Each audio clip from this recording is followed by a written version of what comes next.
देखिए, security attack का मतलब ये होता है कि कोई भी अनएथराइज्ड यूज़र जब डेटा को एक्सेस करता है तो वो आपका अटैक कहलाता है।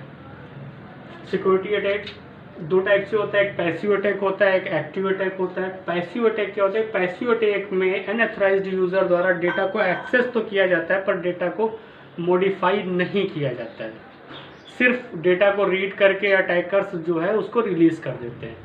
ये आपका पैसिव अटैक होता है। तो पैसिव अटैक दो टाइप से होता है, एक रिलीज द डेटा, दूसरा observe the traffic. Release the data क्या मतलब क्या होता है कि जो सेंडर है, रिसीवर है,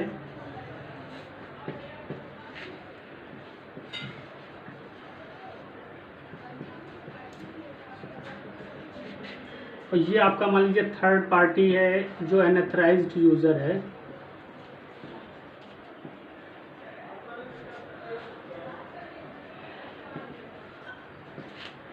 सेंडर रिसीवर को डेटा सेंड करता है, कि थर्ड पार्टी क्या करता है, इस डेटा को जो है हैक कर लेता है, रीड करता है, उसके बाद में ये रिलीज कर देता है डेटा को और वो डेटा रिसीवर तक पहुंच जाता है। ये आपका आता है रिलीज द डेटा में।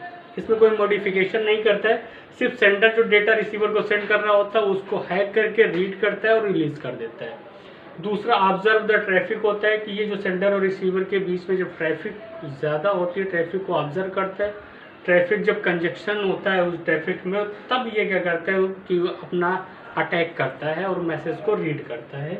ये आपका जो है पैसिव अटैक हुआ।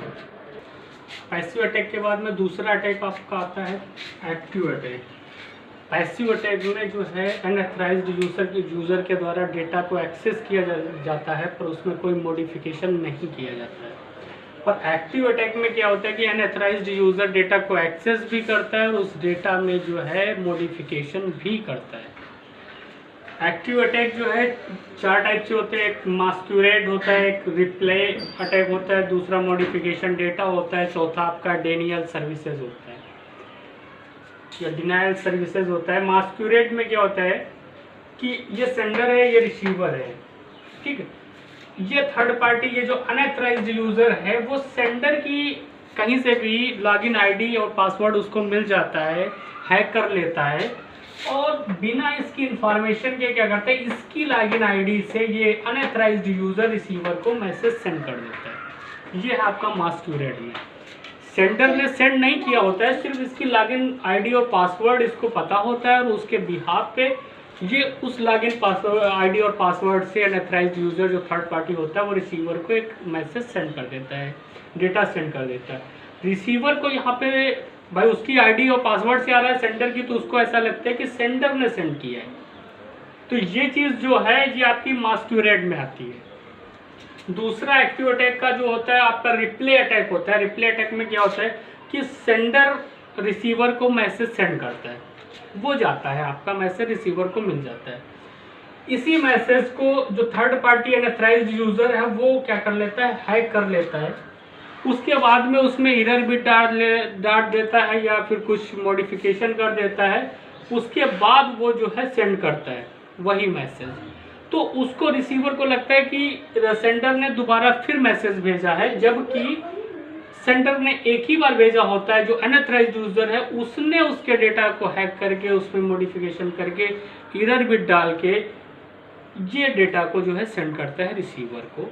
ये आता है आपका रिप्ले अटैक में, ठीक। मॉडिफिकेशन डेटा में क्या होता है कि सेंडर सेंड करता है तो थर्ड पार्टी जो अनऑथराइज्ड यूजर है उस डेटा को हैक कर लेता है, फिर उस डेटा को जो अपने स्तर से भेजता है।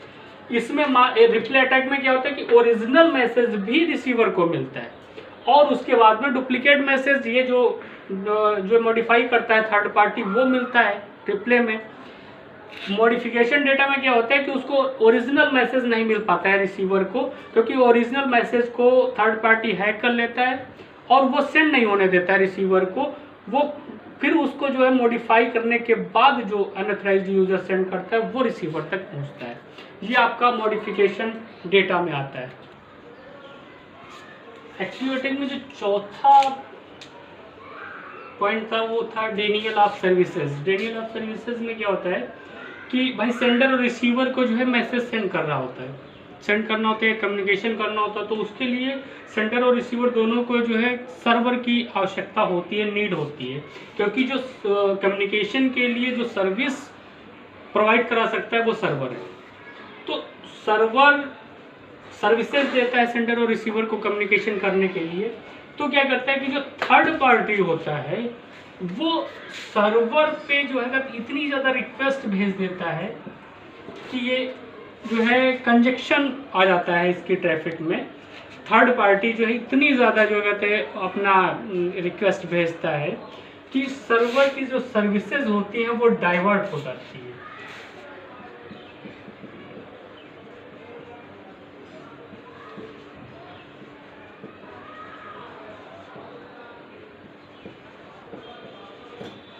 सर्वर की जो सर्विसेज होती है वो डाइवर्ट हो जाती है। तो ये चीज़ आपकी आती है डेनियल ऑफ सर्विसेज में।